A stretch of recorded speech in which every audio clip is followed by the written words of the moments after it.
Ce n'est pas folie, mais au contraire chose saine, de penser que les chefs de meutes humaines, qu'ils soient ceux que l'on connaît ou que l'on s'imagine, c'est-à-dire qu'il s'agisse des têtes couronnées qui parlent sur l'estrade devant la foule entière, ou des têtes nues qui en coulisses commandent réellement, savent pertinemment que faire mûrir le moi pensant des membres de la meute les fera tôt ou tard tomber de leur trône. Le moi aveugle programmé pour survivre demande une hiérarchie. Le moi pensant, la conscience, demande justice, sens et vérité. Si les instincts ne savent pas poser de questions, la conscience, quant à elle, ne sait pas ne pas en poser. Le chimpanzé et l'homme sont très proches. Ces créatures possèdent des instincts qui leur demandent de manger, de se battre contre le danger ou de le fuir, de se reproduire, mais jamais de penser.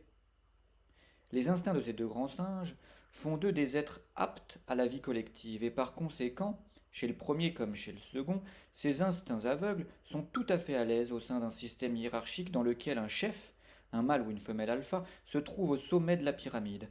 Que dis-je? Ces instincts ne sont pas seulement à l'aise en évoluant dans un tel système, ils sont totalement perdus sans cette hiérarchie. Sais-tu quelle est la grande différence entre le chimpanzé et l'homme? C'est que le premier ne peut pas obéir à ses instincts en pleine conscience et par conséquent leur obéit sans méditer dessus, tandis que le second peut aller à la rencontre de sa propre nature. Il peut observer cette dernière en méditant sur elle et en la remettant en question. La grande différence entre le chimpanzé et l'homme réside dans le fait que le chimpanzé au sein de son groupe est incapable de regarder le mâle dominant, le chef, en se demandant est-il juste que ce dernier soit au pouvoir? Est-il juste d'évoluer dans un système dans lequel un individu est sur le trône, en doutant de la réponse et en vivant pour la trouver? Toi qui m'écoutes en ce moment, il t'est possible de faire cela, de t'interroger. Cesse un peu de te comporter comme un chimpanzé et commence enfin par te comporter comme un être humain. À défaut de quoi, tu ressembleras à un chimpanzé vêtu qui conduit une voiture, qui téléphone, qui tape sur son clavier d'ordinateur, mais qui évolue dans un système de chimpanzés tout à fait ordinaire, dans un système sauvage et aveugle, dans lequel un singe a une couronne sur la tête.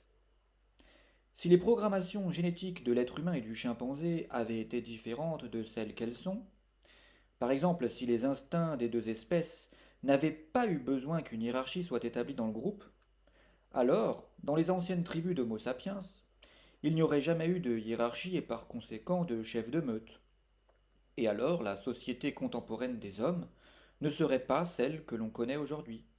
Une société où un nombre infime de personnes légifère pour la majorité.